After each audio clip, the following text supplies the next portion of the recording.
E aí pessoal, beleza? Como é que estão vocês? Eu sou Adelmo Souza e você é muito bem-vindo aqui a este canal.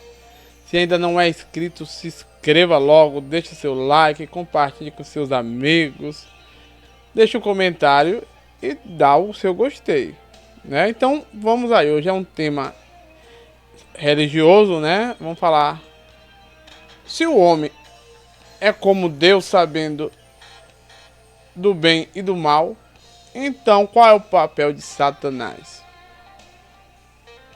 né? Complicado, né? Vamos fazer uma abertura e já já voltamos. Esse é um assunto espinhoso. Fica aí.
Estamos de volta. Fizemos a abertura aí, vocês viram aí. Afinal, quem é o vilão? Antes de mais nada, mandar um abraço aí pra o irmão Zaqueu de Mendonça, pra Lã, pra galera toda aí. É, gente, é o seguinte.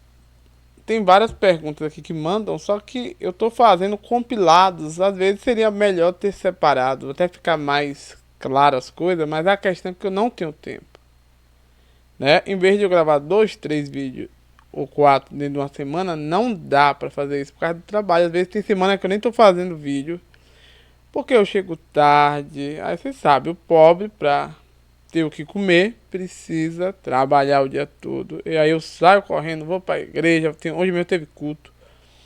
Aí do culto ali já volto pra casa adiantar coisa de documento para cliente. Amanhã é dia de atender cliente e não para, né? Mas a vida é assim mesmo, a gente não vai ficar reclamando não, pelo menos tá tendo alimentação, né? Mas a realidade é que são várias perguntas que foram feitas e eu estarei aqui fazendo um compilado para facilitar, mas depois eu posso separar item por item. Mas, gente, assim, antes de mais nada, quem não é acostumado com o canal, quem chegou agora de paraquedas, esse canal não é ateu, não é de divulgação científica e não é de teologia. Né? Esse é um canal que a gente toca música, se diverte, lê a Bíblia, tem a perspectiva do canal. Não vem ninguém dar carteirada aqui. Para isso tem os outros canais. Né? A gente gosta de interpretar os textos da Bíblia.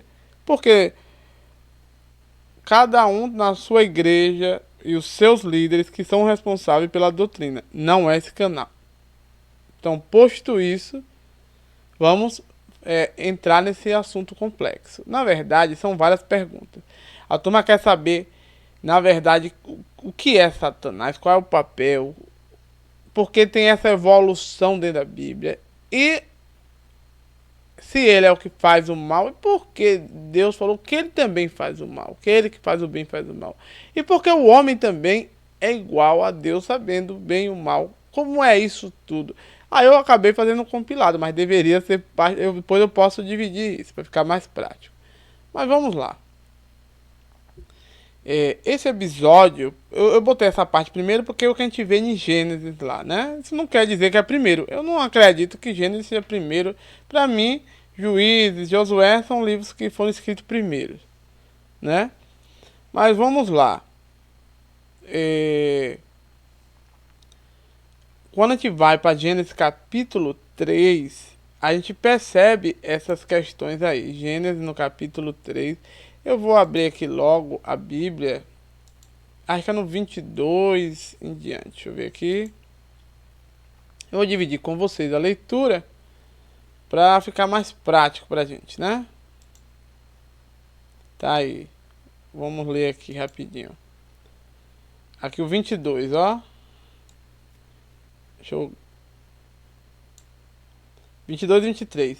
Então disse o Senhor Deus: Eis que o homem é como um de nós, sabendo o bem e o mal.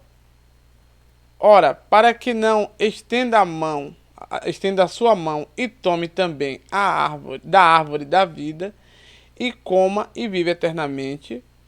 O Senhor Deus, pois, lançou fora do jardim do Éden para lavrar a terra que fora tomado. Complicado, né?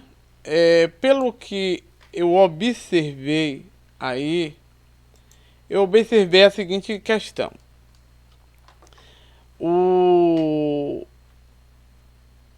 Essa linguagem é uma linguagem agrária, né? Totalmente agrícola, agrária, né? O povo que está sendo destinado essa narrativa da agricultura, né? Esse negócio de lavrar a terra, não ir no jardim lá e não comer da árvore que não está ordenado, né? A gente percebe isso.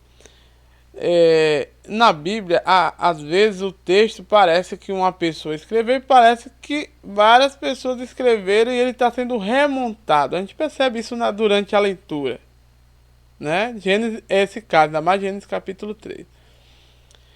Mas vamos lá.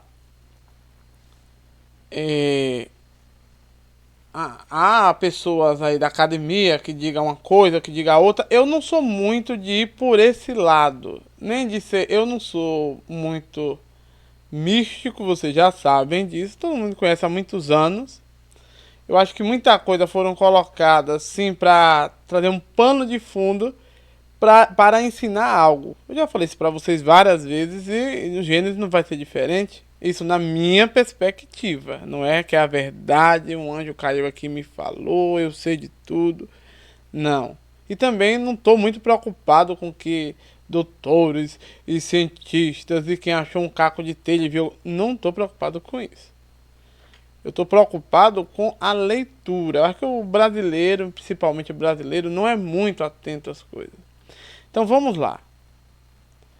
Quando a mulher come do fruto,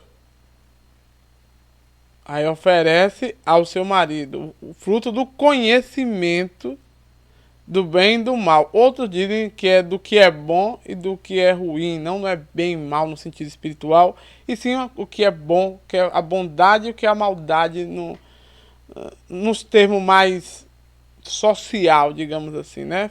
Socialmente falando. Para mim, tanto faz se for o que é bom ou bem, e o que é mal ou o que é ruim, porque são basicamente sinônimos, Adel, mas não é a diferença. Sim, você quer o que é ruim ou o que é mal, não é tudo ruim para você? Né? O do bem ou bom não é uma coisa legal para você? Então, eu não ficar muito apegado a isso, mas vamos lá. Mas o que a gente chama atenção, ou sendo bom, mal, ou bem ou ruim, não importa. O que a gente percebe é que o fruto do que é bom ou do que é ruim, o homem ainda não tinha conhecimento disso. O homem, eu tô aqui abrindo a boca porque eu tô tarde, né? O homem, o que o texto nos leva a crer, né, que essa cultura, esse povo, que isso é uma coisa muito antiga, né? Isso aí não tem nada a ver com o judeu que escreveu, isso é muito antigo. Na minha opinião, isso não tem nada a ver também de que alguém achou. Isso aí são coisas tribais que a gente nem sabe rastrear isso quando foi. São contados de tribo, de chefe de tribo, de pai para filho, de avô. E isso foram reescritos e reaproveitados, a gente sabe disso, né? Mas que a gente vê que que circulava na mentalidade de para quem foi escrito é que algo externo que foi incluído dentro do homem. Digamos que o homem não sabia o que era bom, o que era mal, se ia viver, se ia morrer. Ele era só o homem, né? Estava ali e essa árvore, esse fruto, né? Ele transformou o homem, porque o homem adquiriu. É como se fosse itens que pudessem ser acrescentados. A árvore do bem, do mal, da saúde. Eu estou usando um exemplo, só para você entender, né? Então, o que acontece? Daí por diante, o homem adquiriu esse conhecimento. E esse conhecimento, ele é duplo. Porque a turma acha que ele ficou mal por causa do fruto. Mas na verdade, ela tanto faz o bem quanto faz o mal. O conhecimento do bem e do mal. Ela que dá a noção para o ser humano disso. Então o homem não via maldade, também não havia bondade nele, né? E em contrapartida, nesse jardim tem uma árvore que dá a vida eterna. Então o homem não nasceu também com a vida eterna. Então o homem morreria de qualquer jeito, né? Então, ele comeu da árvore do conhecimento do bem e do mal e se tornou como os deuses, ou como Deus. Depende da leitura, um pode dizer que é como os deuses, como eles. Porque na verdade o texto diz que ele se tornou como um de nós. Então, não só tem Deus ali. Se é a Trindade ou se é o que for, não é da minha conta aqui agora. A gente está falando do andamento da leitura.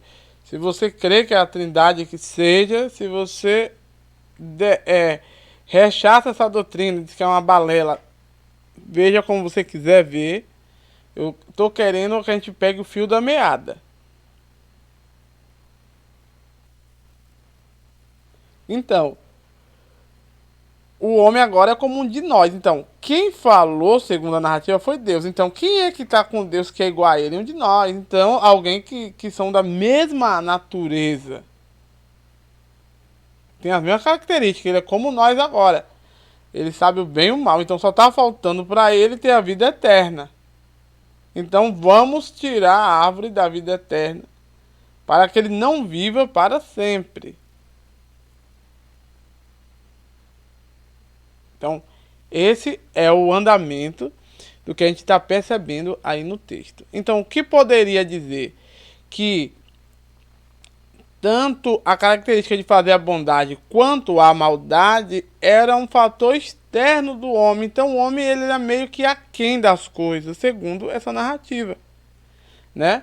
Isso me leva, como eu falei, isso fazendo uma leitura, tem hora que eu penso que até essa visão de texto da Bíblia é como se o homem também fosse um ser desse, que foi plantado no jardim, que adquiriu essas características também comendo esses frutos. Eu vou falar sobre isso depois, viu? É porque vocês não leem a Bíblia, mas eu leio e eu já percebi isso.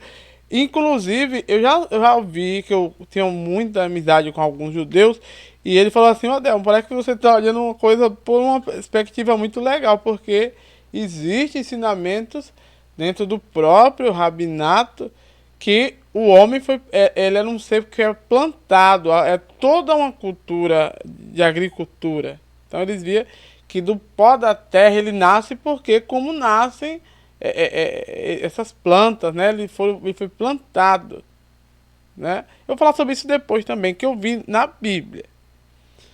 Então, ele adquire esse tino para fazer as coisas que é boa, mas também as que é ruim, depois que ele comer esse fruto. Então, isso quer dizer o quê? Assim, eu que estou simplificando, não é tão fácil assim, mas o que eu poderia dizer para você? Que se ele não comesse, também não faria o bem. Ele não faria o mal, mas também não faria o bem por si próprio, só se fosse obrigado ou se alguém incentivasse. Mas ele por si não iria fazer porque ele não tinha o conhecimento.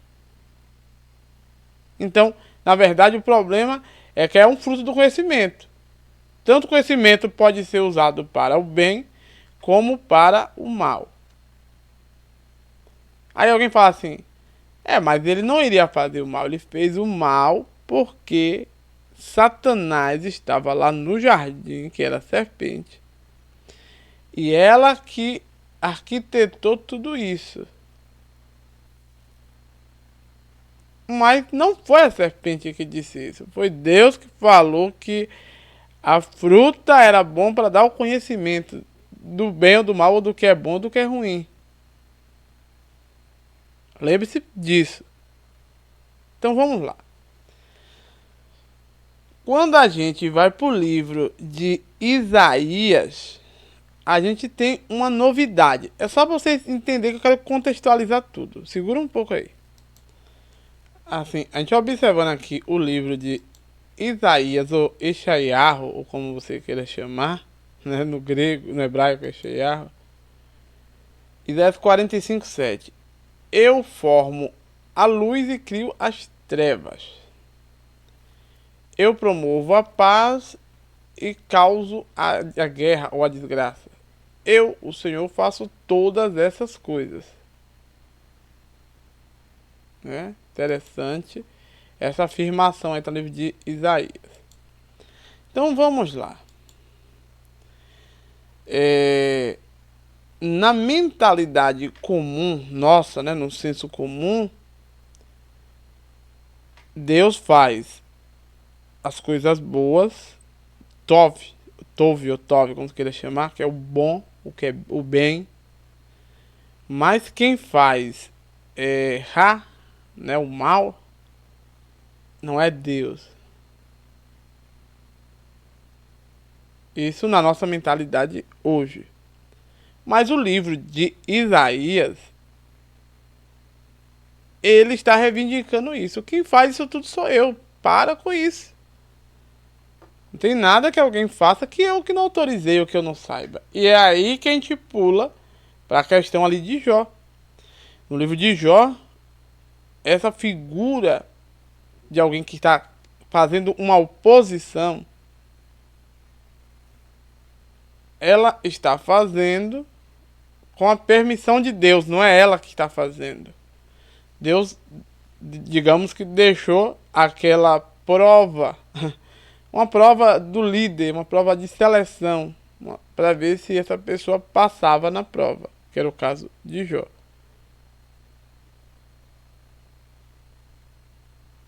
Então, o que eu traria para você que me fez essa pergunta sobre esses textos? O que eu traria para você é o seguinte: houve-se um momento que, principalmente os judeus, né? Porque nem tudo isso aí é dos judeus. Lembre-se disso. Se você acha que tudo isso é de judeus, você é tolo. Mas houve um momento que essas pessoas que estavam circuncidadas ali, naquele caldeirão da cultura judaica principalmente, houve um momento em que eles criam que quem fazia todas as coisas era Deus. Que não há nenhum outro que faça nada. Não importa se é o bem ou se é o mal, se é a guerra ou a paz. Porque é ele que coloca as autoridades. Então, se elas promovem a guerra, ele que botou lá. Que é o próprio caso ali de Gênesis. Já mais pra frente, você vai lendo, você percebe que eles vão meio que mudando o discurso. No discurso novo, há um outro agente que está fazendo essas coisas sem que Deus o autorizasse. A questão é que isso é complexo, que pera ainda. Então tem alguém que tem essa autoridade toda e que Deus tem medo de parar essas pessoas. Lembrando que nós estamos conjecturando, não estou dizendo nada, né? Então, vamos lá. Então, o livro de Gênesis, quando ele traz essa questão, que o homem agora é como nós, então, se existe alguma coisa que faz o mal, ou que faz o bem, é o homem. Você viu o paralelo agora, que eu quis trazer com Isaías? Eu sou o Senhor, eu faço o bem, o mal, a paz e a guerra, Shalom, né? E a guerra. Eu tô trazendo aqui para você que se você for ler direitinho essa visão, ela casa direitinho com a visão de Gênesis. Que na visão de Gênesis é o homem que faz o mal e o bem quando ele quer. Quando ele quer, ele não deixa suas emoções o controlar. Ele é sensato e faz o bem. Porque ele tem o conhecimento do bem. Mas os sentimentos, quando ele está aprisionado, possesso por esse sentimento, ele tem a capacidade de fazer o mal. Indiscriminadamente.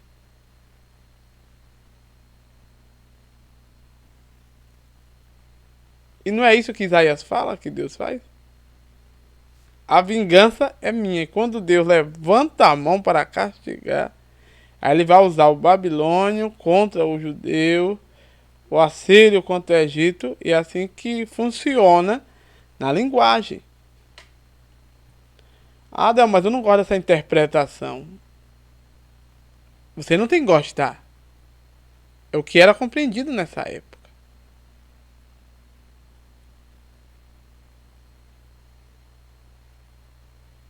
Jó não trata alguém com a vontade própria, e sim alguém que Deus o autorizou. Vamos tratar sobre Jó depois separado desse assunto. Então, isso me remete ao próprio livro de Tiago. Quando a pessoa fala que está sendo perseguido, que está sendo provado, o Tiago diz que Deus não provou, nem ninguém provou nada de ninguém. Está botando provação e tentação. E sim, as pessoas são enredadas pelos desejos dela. Ela quer tanto algo que não vai ter. E para que ela consiga aquilo, ela faz o diabo. Ela que vai promover tudo isso. E depois diz que está sendo tentada. Isso fala no livro de Tiago.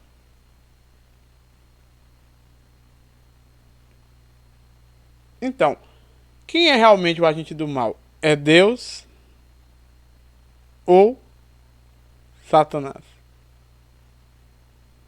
Aí eu vou ter que fazer um outro vídeo falando sobre o que é esse termo Satanás e Rassatan. Um é adversário, comum adversário. Você pode ser um Rassatan. Inclusive, o Espírito de Deus, por várias vezes, em Balaão, se pôs como Satã, como adversário do Balaão. Sim, está escrito lá no texto. Agora, Rassatan, que é um artigo já definindo o que seria.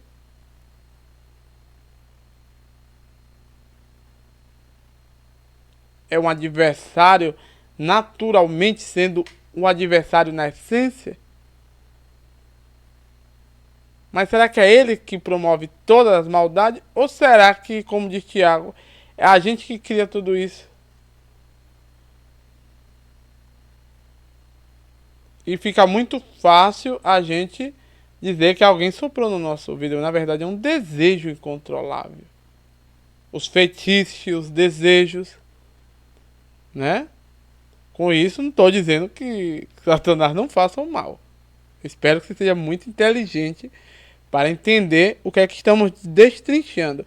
O que estamos destrinchando é que há parte em alguns versículos da Bíblia que, mesmo no mesmo capítulo, e às vezes no próprio versículo há uma amálgama de textos que você percebe que não foram escritos na mesma época, na mesma pessoa e nem com as mesmas intenções. Quem escreve esse pedaço do livro do Gênesis, né, não é todo o capítulo, mas esse preâmbulo, essa parte principalmente, você percebe que é uma parte muito antiga. Claro que não foi Moisés que escreveu nada disso. Isso aí, quem escreveu foram sábios, são tradições muito antigas, que não tem nada a ver com Babilônia. É antiga, a gente nem sabe de onde é. Alguém copiou e vem passando.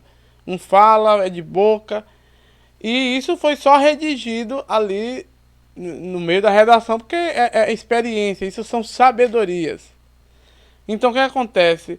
O que a gente percebe é que os nossos ancestrais, quando eu falo não é os nossos ancestrais da África, não sei da onde, afrodescendente da Europa, não estou falando disso. Nossos ancestrais da humanidade, eles percebem há muito tempo que, na verdade, é o homem que tem inclinação. Eu não sei se como Etzatzará, esqueci como é que chama, que o judeu chama, que é uma inclinação para fazer o bem como para fazer o mal. Né? São características da natureza humana. Ninguém é 100% ruim, ninguém é 100% mal. Agora tem pessoas que têm uma porcentagem de maldade. Ela consegue ser cruel e ao mesmo tempo misericordioso de acordo com seus interesses. Isso acontece. Isso a gente está vendo no próprio país agora. Ou não? Porque o ser humano, quando ele percebe que ele não tem mais, digamos, ele não tem mais do que se valer, né, já fez o mal que tinha de fazer, ele vai e dá cabo de sua vida e ele inferniza a vida de quem está ao seu redor.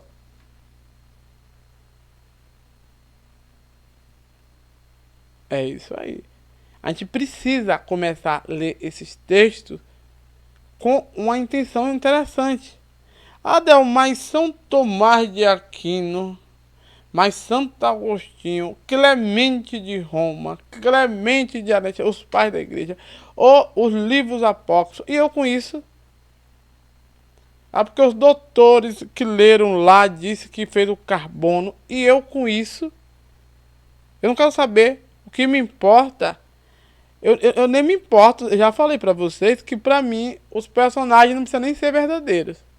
O que me importa é a sabedoria que vem sendo passada há muito tempo por muitos desses livros, inclusive esses livros que está no cânon dos livros judaicos, que nem tudo foi eles que escreveram. Eles só fizeram copiar. Se alguém chegar aqui e me falar assim, Adelmo, você acredita que quando fechou o cânon, esses livros, já estava na época dos gregos? Eu acredito.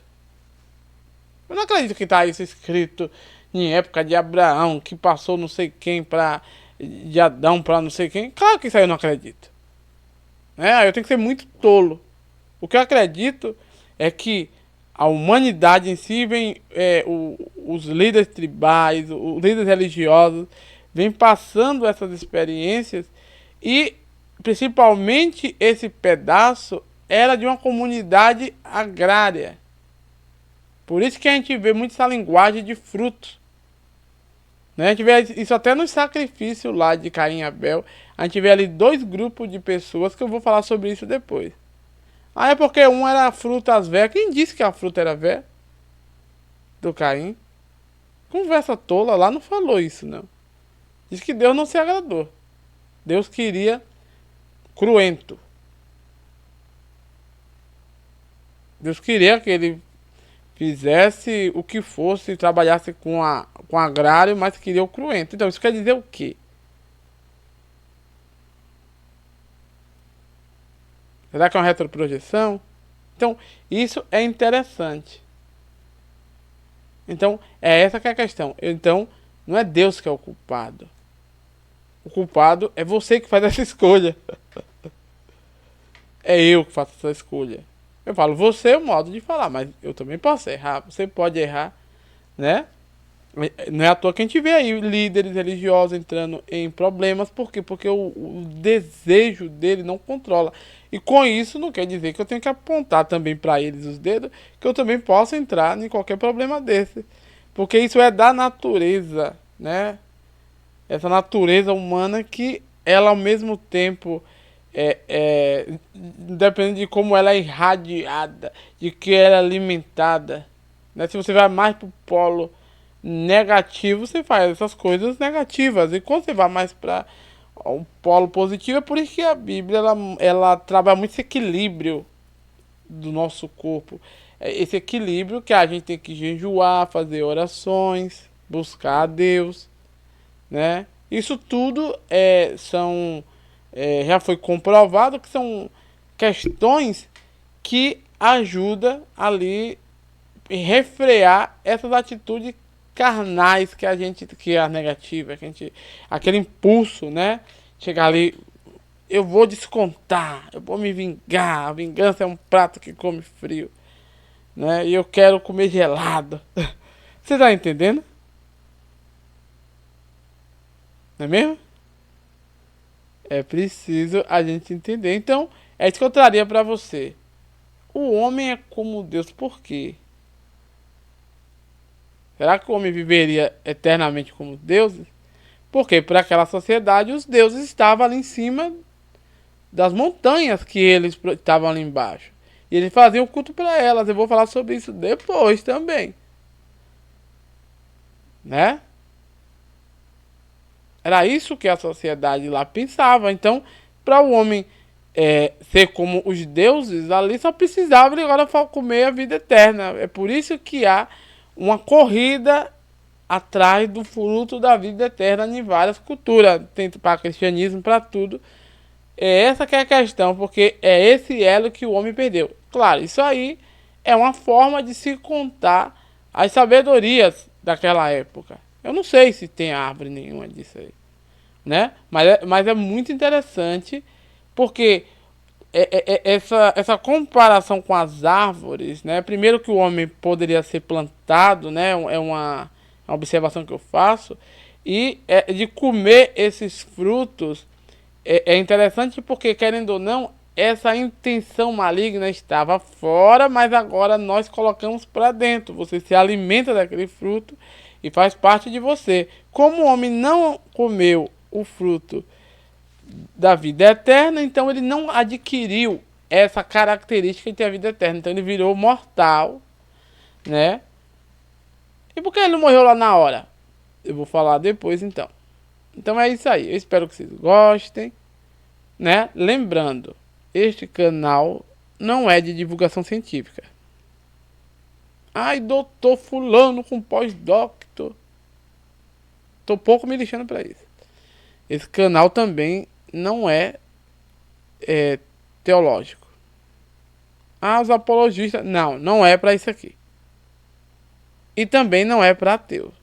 Se você não crê em nada, eu não posso fazer nada por você, porque eu creio.